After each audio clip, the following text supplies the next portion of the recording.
la parole en 2-3 minutes. Vous avez donc compris que l'objectif recherché était de rendre inéligible Ousmane Sonko pour la compétition électorale de 2024.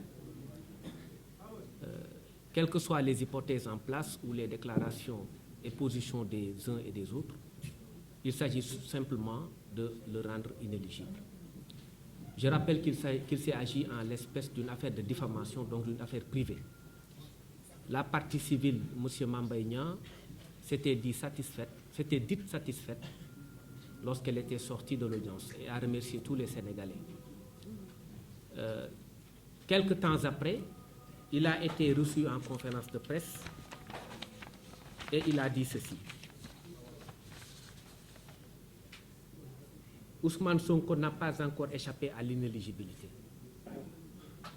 C'est lui qui le dit. Donc, la réponse à la question de savoir qu'est-ce qui les motive est claire. C'est pour le rendre inéligible, c'est pour qu'il ne participe pas aux élections présidentielles en 2024. Alors, est-ce qu'on a le droit d'utiliser la justice pour écarter les adversaires politiques? Je pense que ce temps est révolu. Et l'agenda de la justice, disait Maître Amadou Diallo tout à l'heure, n'est pas l'agenda des politiques, ni l'agenda des médias. Il faudrait qu'on laisse la justice respirer un peu et laisser les politiques compétir ailleurs. Khalifa Sall a été condamné le 30 mars 2018, si je ne m'abuse, à 5 ans de prison. En juillet 2018, sa peine a été confirmée en appel. Et en décembre, la cassation est intervenue pour confirmer l'arrêt. En février ou janvier, sa candidature a été déclarée irrecevable. Les Wolofs ne disent-ils pas que Koundo bin Raïsa Mam, Bogissé l'Union Daw. Donc nous avons très vite compris que la position de principe du parquet, qui relève appel d'une décision qui oppose deux privés, nous avions compris que c'était simplement pour essayer d'écarter quelqu'un de la course. Parce que l'appel de la partie civile, Mamba Niang ne peut porter que sur ses intérêts civils. Seul l'appel du parquet peut remettre en cause les dispositions pénales du jugement. Ça résulte des dispositions de l'article 503 du Code de procédure pénale. Or, si seul l'appel du parquet, s'il est vrai, peut remettre en cause les dispositions pénales du jugement, seul cet appel du parquet peut permettre de corser la peine. On passera donc de 2 mois à 3 mois. Et si on est à 3 mois, Ousmane Sonko ne sera plus candidat. S'il est condamné en appel à 3 mois, c'est-à-dire 1 mois de plus, il ne sera plus candidat. S'il est condamné à une amende, parce qu'il n'a pas été condamné à une amende, mais à des dommages et intérêts, s'il est condamné à une amende supérieure ou égale à 200 000 francs d'amende ferme, il ne sera plus candidat. Si la cassation confirme la position de principe du juge d'appel. Donc on est dans une pente dangereuse. Et il faut le dire, il ne faudrait pas qu'on utilise la justice pour rendre inéligible un adversaire politique. Il faudrait également qu'on respecte le calendrier judiciaire. Nous nous sommes amusés à revisiter le rôle, c'est-à-dire l'agenda des audiences ce matin de la Cour d'appel, et nous nous sommes rendus compte que les affaires évoquées à l'audience dataient de 2 ans ou 1 an. Rares sont les affaires qui sont évoquées cette année, ça n'existe presque pas, et enrôlées. Si ces affaires sont enrôlées, elles étaient évoquées en janvier, et donc elles ont été enrôlées 4 ou 5 mois plus tard. Or, si on respecte cela, ne serait-ce que par rapport au principe de l'enrôlement normal des dossiers, personne ne peut avoir le temps d'invalider une candidature. Donc, gérons les dossiers normalement, gérons les choses normalement. Nous ne sommes pas contre le principe d'une justice, mais nous voulons une justice qui soit rendue dans les règles de l'art, hors la vue des politiques. Parce que c'est impressionnant la vitesse avec laquelle Khalifa Sall a été éliminé en tant que potentiel candidat à une élection présidentielle, que cette même logique doit se reproduire.